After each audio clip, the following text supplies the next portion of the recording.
PSM Makassar mendesak kelanjutan kompetisi Liga 1.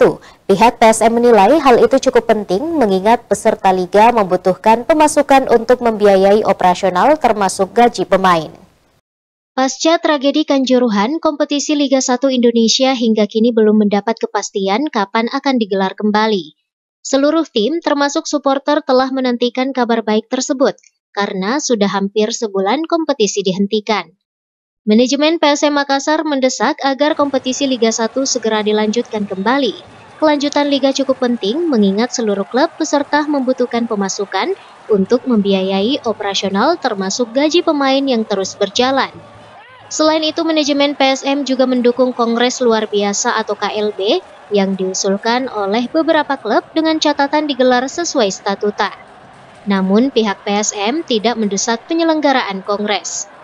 Diketahui, KLB hanya bisa digelar dengan desakan 50% pemilik suara atau voters yang berasal dari 34 perwakilan PSSI di provinsi, klub peserta Liga 1, Liga 2, Liga 3, dan beberapa unsur lainnya. Wahyu Saputra, Selebes TV.